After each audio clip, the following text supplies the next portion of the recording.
Okay, hey everybody. Welcome back to Learning the Houses in the House. This is my personal journey into astrology and self-discovery. In the last lesson, which was the prologue, I gave an overview of this series and how I will break each house down. The prologue is so important because it really does lay the first layer of what we need to know in order to proceed with this series. It is the foundation to the foundations in a sense. So it tells you what style we're using, what system we're using, and it breaks down the different types of houses and different house families and different things like that. Just totally tells you the approach to how I'm teaching and learning in this series. And so it's so important because if you miss that, then you're not really going to understand a lot of the stuff that I'm talking about moving forward. So please, for your own good, please go back and look at the prologue, listen to the prologue, watch the prologue. You will learn a lot from it.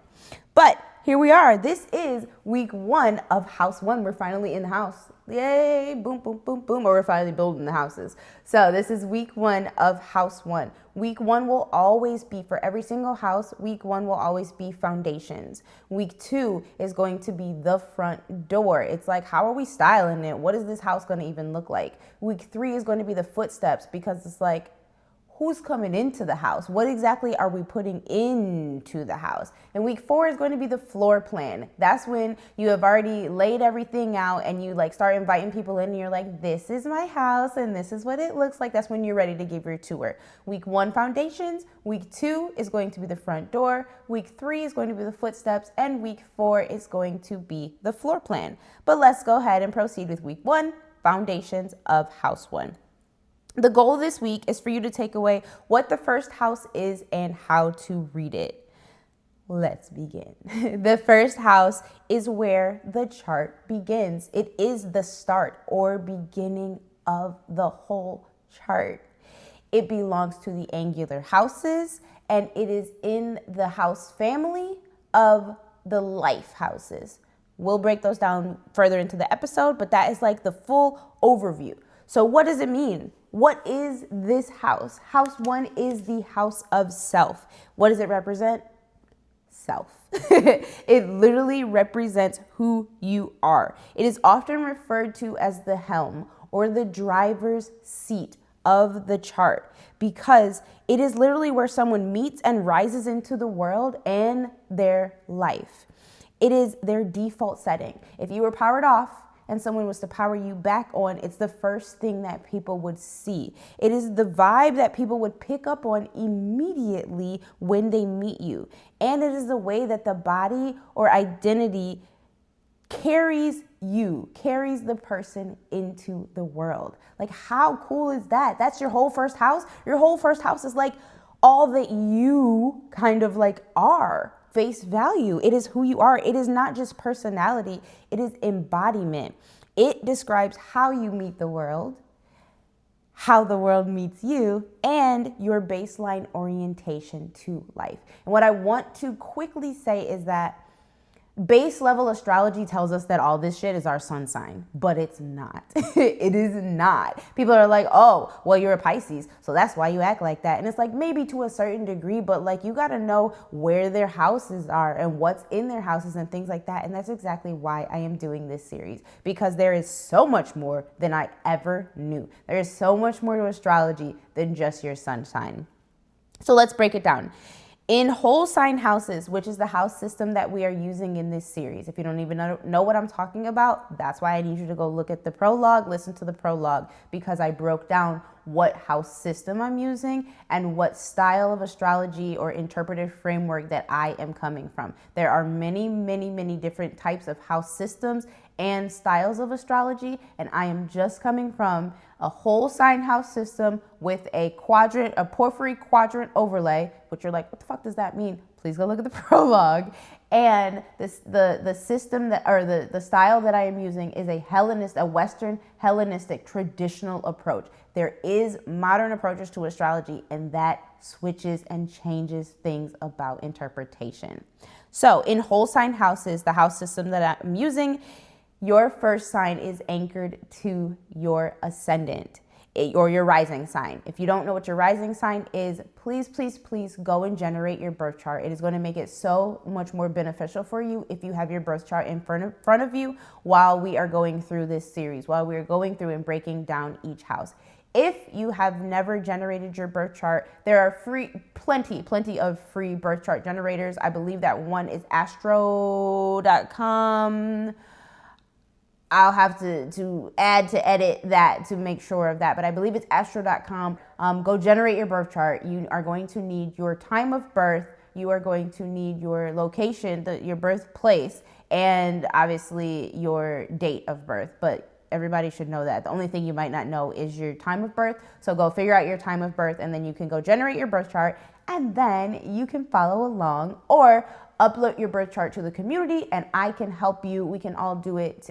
I mean, you don't have to show everybody because I'm not putting my birth chart in there, but I can help you and we can break down, read your birth chart together. But here it is. Whatever your rising sign is, that is what is your first house. In first house systems, the ascendant or rising sign becomes the entire first house. That sign is going to set the tone for how the rest of the chart unfolds.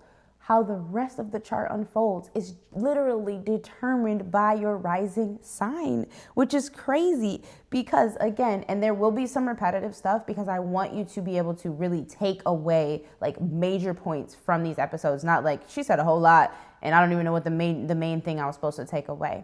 The main thing. So traditionally, the first house is associated with the body, your physical vitality, your temperament, your character, your appearance, and your manner of entering life.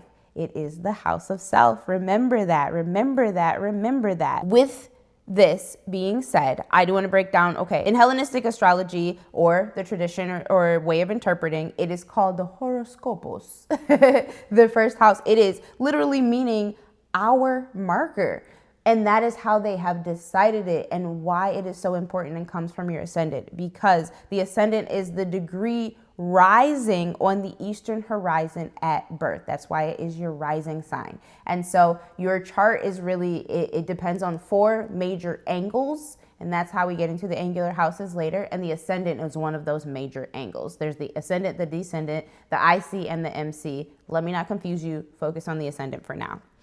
The core meanings of the first house are what it covers. It covers the self, the native person, the native being in the chart. You specifically, the I am, this is who I am. The body, the appearance, the physical presence, how you are embodied and perceived. So like what you do to your appearance and stuff, that all comes from your rising sign. That comes from your first house. That comes from that. So if you're like, hey, I don't know why I don't care about having long hair, or I like to cut my hair all the time, or I like piercings and tattoos, and I like to display myself and like, I like to show my personality in my wardrobe, and other people are like, no, I just wear black every day. All of that has to do with your rising sign. It really does. So much of that has to do with your rising sign and your first house. Your vitality, your basic health baseline. It's not going to be every health detail, but it generally is going to give the general life force tone of who you are and what you experience. Your temperament or character, breaking down how you naturally come across, especially on first contact. When I can't stress this enough about how it is, how you show up in the world at first contact, how people meet you upon first meeting you, upon first seeing you. How do you display yourself? And it also is your approach to life, how you step into situations, really the driver's seat. Just remember, first house, helm, self, driver's seat, how I show up in the world. Here's the breakdown. The first house is how you enter a room before you say a word. What's the first house? The first house is how you enter a room before you even say a word. If you got that, fantastic. You learned something, and now you know what the first house is. And now when you hear somebody reference, oh, this is your first this and this and that, maybe that will help you understand whatever they're saying a little bit better. Here's where we might get a little bit muddly, a little bit confusing, but I'm gonna make sure not to lose anyone. So in modern astrology, there's a popular teaching framework, sometimes called the 12-letter alphabet.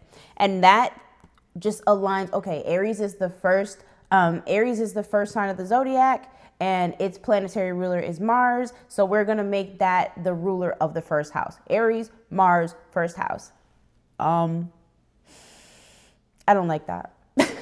I don't like that, because then that just like makes everybody the same almost. And I know that we are not in that sense. We're not. I wasn't born at the same time and the same day as everybody else. So I don't feel like I could have the same first house, which is why I have chosen to adopt or teach from the traditional style of astrology, which is the Hellenistic practice, which is saying that the first house is not automatically Aries.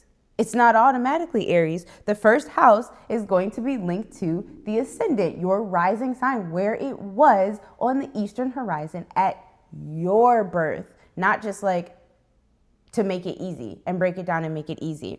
So because Aries is the first sign in the zodiac and has been paired with Mars in relation to the characteristics about initiation, head-on approach, trailblazing, pioneering action, that's also why it's like, oh yeah, Aries in first house, because the first house is about initiation and starts and the driver's seat. So obviously it should be associated with Aries. So how are we going to handle that in this series? We are going to use the Aries Mars link as a modern supplement. I'm okay with that. We are going to use it as a modern supplement, as more of like a vibe reference. Okay. We'll use that because it does make some sense. But if we want to get real personal into our own personal code, into our own personal binary like system of the stars that were aligned when we were born, I can't use Aries as my first house. I just can't. And I will break down what mine is and what yours is associated by your sign and your planetary ruler, so that you can understand yours as well. So the first house is the rising sign, whatever sign is for the individual house. The ascendant is the exact degree of the zodiac rising over the eastern horizon at birth. I've said that. So that degree determines the rising sign and then the chart ruler. The chart ruler becomes extremely important. The chart ruler is very important because the sign is the sign of where your first house is in that full sign, but that doesn't mean that that is the sign that rules your house. The planets, your chart ruler is going to be the planet that is associated with your sign, and that's what rules that first house.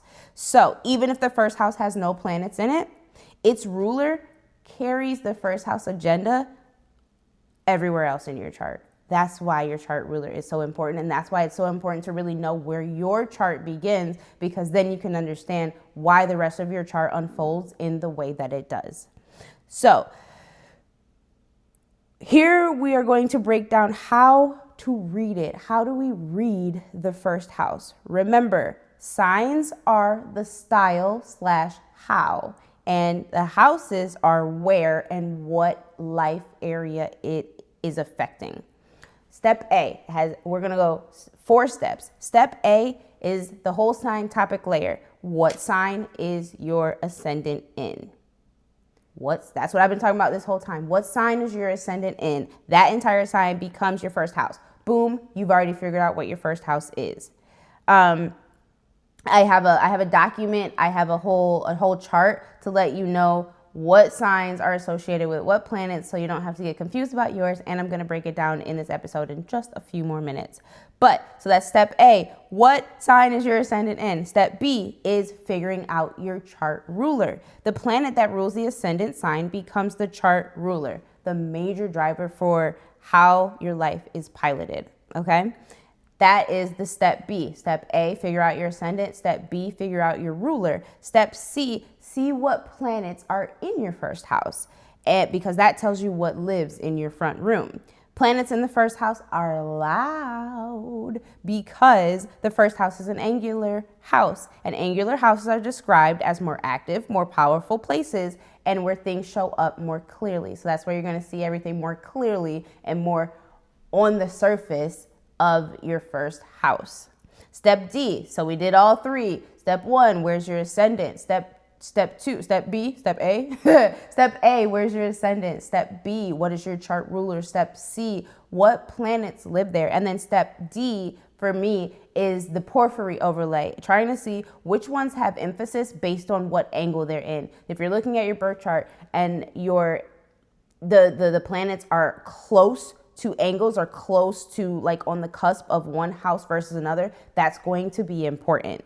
It doesn't replace the whole sign. It answers, is this planet close to an angle, or is it operating with more force because it is angular? We'll have to hold on to that, and there's a reason why I'm bringing this up now.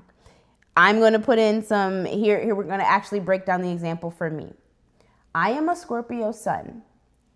I'm a Scorpio sun, but that's not even what matters right now. I've been talking about Scorpio sun or knowing I'm a Scorpio sun for my whole entire life. And every time I read a horoscope about Scorpios, I was like, yeah, almost, but not quite me.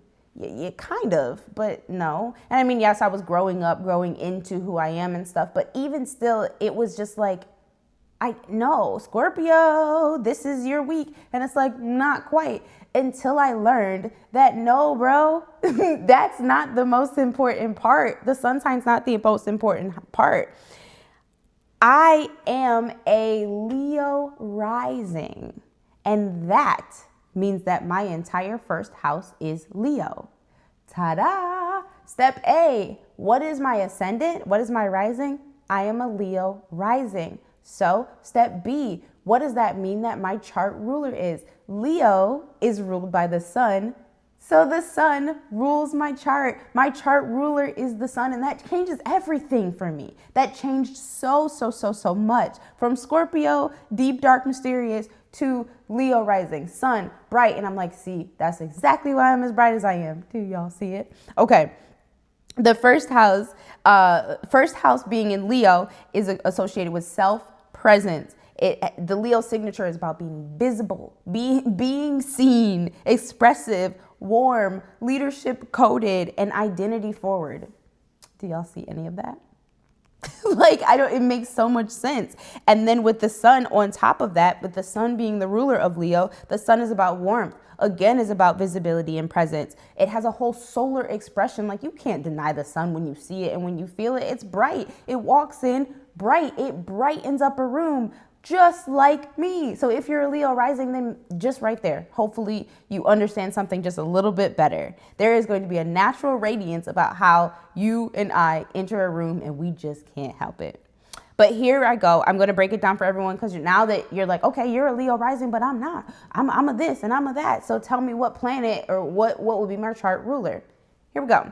If you're in Aries, Mars is going to be your chart ruler. If you're a Taurus, Venus is your chart ruler. If you're a Gemini, Mercury is your chart ruler. If you're a Cancer, the moon is your chart ruler. If you're a Leo, the sun is your chart ruler. If you are a Virgo, Mercury is your chart ruler. If you are a Libra, Venus is your chart ruler. And these are rising. If you are a Libra rising, Venus, or Virgo rising. If you are a Scorpio rising, Mars is your chart ruler. Sagittarius rising, Jupiter is your chart ruler. Capricorn rising, Saturn is your chart ruler. Aquarius rising, Saturn is also your chart ruler. And Pisces rising, Jupiter is your chart ruler. An easy way to kind of remember this, or it breaks down, is that every sign, there's 2 signs per each planet other than the sun and the moon. So that's why there were a couple that I repeated them, because there's 12 signs, and it breaks it down. So there's two per planet, basically. So that's how it breaks it down. If you didn't catch that, that's fine. Go to the community. I do have the chart in there of what I just said, so that you can easily reference it, or you can always just run it back and listen to what I said again, take some notes, whatever. I got you. Okay, and then step C. So that was step A, was, hey, I'm a Leo rising. Step B is, hey, the sun is my chart ruler. And then step C, what planets do I have in my first house? In my first house, I actually have my moon and I have my Chiron. Chiron, I'm going to break that down after we get to the whole houses, truthfully. Your Chiron is your wounded healer. It is really just about identity wounding and healing through being seen. There's sensitivity for me, especially because my Chiron is in my first house. There's sensitivity for me around self-expression that becomes wisdom over time when I learn how to express myself and how to be seen. Cool. My Chiron is in my first house. And then I also have my moon in my first house. The moon is associated with your emotions and things like that. So it's no wonder that when I show up, my emotions show firsthand. It doesn't matter if I'm in a happy mood, if I'm angry, if I'm jealous, if I'm sad, if I'm excited, you're going to see that because my moon is right there, like literally next to my ascendant. And so basically that tells me everything I needed to know about why I can't hide my emotions even if I try. I can't hide them because it's how I show up. It's how I greet the world, and my moon is right there too. So it's like, you know what? If I'm mad, you're going to see it. If I'm sad, you're going to see it. If I'm tired, you're going to know it. And that's why I have learned to remove myself from certain situations if I'm showing up in a shitty way, because that's not fair. I don't want to put my emotions on everyone else. But now I fully see why you're just going to have to see it, though. I can't hide it because it is who I am. It is how I show up. Remember what I said, that the first house is how you show up, how you enter a room without even saying a word. Okay. So that all has to do with it. What planets are in your first house? And then, so that's step C, is what planets are in your first house. And then step D, let me look for emphasis, the porphyry quadrant overlay. So even if a quadrant system shifts, whether the moon is in the 12th or whether it's in the first, for me, that's how it goes. My moon is so close. It's on the cusp of the 12th and the 12th and the first house. And even if it shifts it doesn't change the whole thing. The emphasis given here is that it is so tightly tied to the ascendant. That's why I look at this emphasis overlay too, because the moon being so close and tightly tied to my ascendant is going to make it behave so highly visible. It has front door influence. If my moon was more degrees away from my ascendant, I probably would be able to hide my emotions or something a little bit more. But nah, they're like 1 degree away. It's really, really crazy. And so that is the emphasis. So I do want to bring in a example that pretty much everybody knows, because not everybody knows me enough to be able to understand when I'm breaking down and saying different things about my planets and my personality and temperament and everything. Not everybody knows me well enough to know that. So pretty much everybody knows who Bob Marley is and what he stood for and what his life really was about and what legend and legacy that he left. So, but there is a little disclaimer that I have to give because I don't have his birth chart in front of me. I don't have his birth certificate to actually know that his birth time is fully accurate. In many sources, it says that his birth time is 2:30 a.m. He was born on February 6, 1945. At 2:30 a.m., we are going to go with that. I'm going with that, and then the location is given. But if anybody knows any differently, if anybody in his extended family ever sees this or anybody knows anymore, let me know, and I will literally change it. And so then I will regenerate his birth chart based on that, and then we'll see. But for all intents and purposes, he was born at 2:30 a.m., February 6th. Cool. That makes him a Sagittarius rising. A Sagittarius rising. Cool. We got step A. He's a Sagittarius rising. Step B, that means that Jupiter is his chart ruler, because I broke that down and let y'all know that Jupiter is his chart ruler. So what is that all about? Sagittarius rising is about expansion, philosophical orientation, and Jupiter as a chart ruler is about emphasis, and it emphasizes worldview and meaning and moral tone and growth. And isn't that everything that Bob was about? He got up and he just showed like, hey, there's more to life. You have to find the meaning in life, and it emphasized like worldview. Look at things from a bigger point of view. Don't be so self-centered and self-absorbed and all about the self. Like, he really just wanted to give back, and he did that through his artistry. So that's how we can really see, like, compare and contrast. Like, that's not necessarily what I'm about, because that's not what my code is. That's not what my code is about. He lived according to his code, and I'm living according to my code. Step C is seeing what planets he has in the first house. He has no planets in the first house. And so that's why I said earlier, even if no planets are in the first house, it's still important to know what your chart ruler is. And it's important to note that, because the ruler's placement still carries an influence throughout his entire chart. So Jupiter is still going to carry emphasis throughout his entire chart. And I can't wait to keep bringing that back. week after week, house after house to show y'all that. I'm going to make him my case study throughout this whole entire project so we can compare and contrast him to me, and then you guys can compare him to you or anything like that. So why does house 1 hit harder and louder than most houses? Well, because it's angular. I said that before. It is an angular house.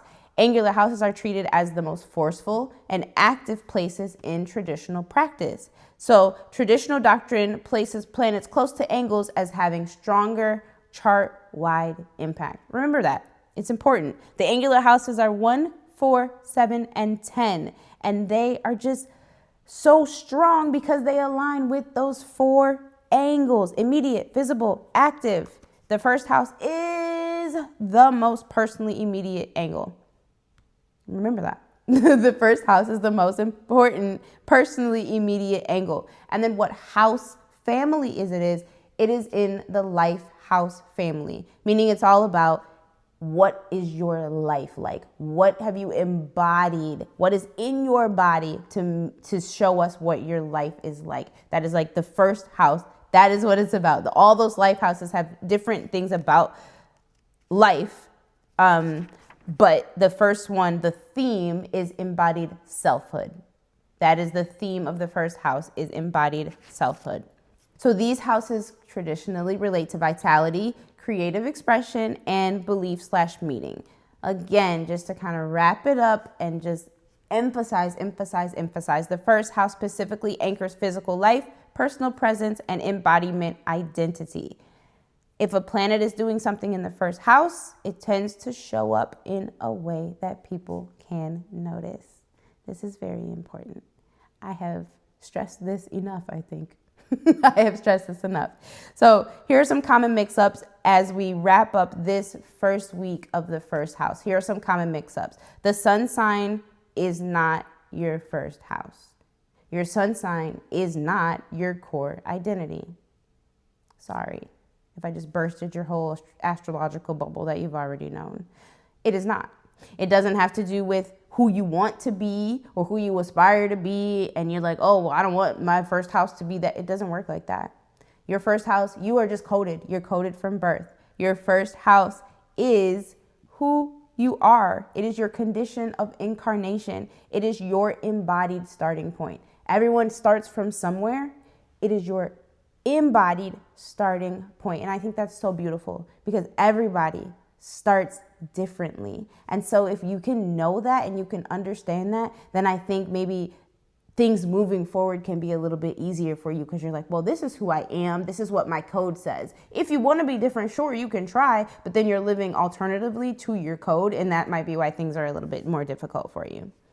So before I fully wrap up, I want to give a couple of reflection questions for you, and then we can talk about them in discussion posts or things like that. But I want you to either write down or think about over the next week, how do people describe you when they first meet you? How? How do people describe you when they first meet you? And then after you write that down and figure that out, or maybe ask a couple people, then I want you to sit with yourself and then think, does that align with how I experience myself internally? Does the way that people describe how they first meet me, does that align with how I experience myself internally? Because that could tell you, are you living according to your code or are you living outside of your code? And then obviously, I want you to know what sign rules your first house. Everybody needs to know that. I'm going to ask y'all. I might send everybody a message like, what sign rules your first house? Have you watched week 1? Have you watched episode 1? What sign rules your first house? And then where is your ruler? Where is its ruler placed? And we need to do that. Step A and step B. Everybody do that. Because we're going to do step C next week is the planets. But I need y'all to know what sign rules your first house and where is its ruler placed. So this week was all about reconnecting with the energy that you naturally lead with. It was all about getting curious about how it's been shaped over time and why it is that way and what makes it that way, what planets and what signs are making it and you that way. Next week, we are going to get deeply into the planets in the first house, because who shows up there can completely shift how this house expresses itself, as you can see just a little bit from my explanation today. I will share more about that and what it means when this house is crowded, what it means when this house is empty, and what it means when this house is holding a power planet. Because think about your own house, like your physical house. Things change when the house is empty. You feel a little bit more free. Is that true? When your house is crowded, you shift, and how you can move changes, and what you can say and what you can do changes when your house is crowded.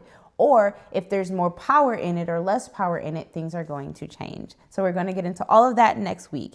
And just as a quick reminder before I go, astrology has so many different house systems and structures. Systems and structures, so many, like more than I ever knew. In doing my research, I realized oh, this is just like denominations in Christianity. To me, that's how I feel like it is. There's so many different house systems and structures. Like, people take what they want and they leave the rest. And so that's what you're going to have to do here. Please just know I'm coming from a Western Hellenistic approach. That's the lens that I'm looking through. And then the system that I'm using is the whole sign house system and the porphyry emphasis overlay. If you don't like that, then this isn't going to be a series for you. If you're more of a Placidus type of person, then go that way. That's not necessarily what I'm teaching from here, because the whole sign house system is the easiest, like, beginner friendly system. And I want to make sure that this is beginner friendly for everyone. So this space is about learning in public, transparently, stumbling over ourselves if we have to, but that's how we learn. It's about trusting your own resonance. It's about being able to take what resonates, take what serves you, and leaving the rest. And we are just getting started. I am so excited to continue to build layer by layer by layer. It gets so much more interesting after the foundations. We've laid the foundation for house 1, and I hope y'all feel good about it, because I am so ready to design it now. I am so ready to get into the front door, the footsteps, and the floor plan. And I need y'all to come with me. As always, be intentional, be faithful, and be humble. And I love you. Bye, guys.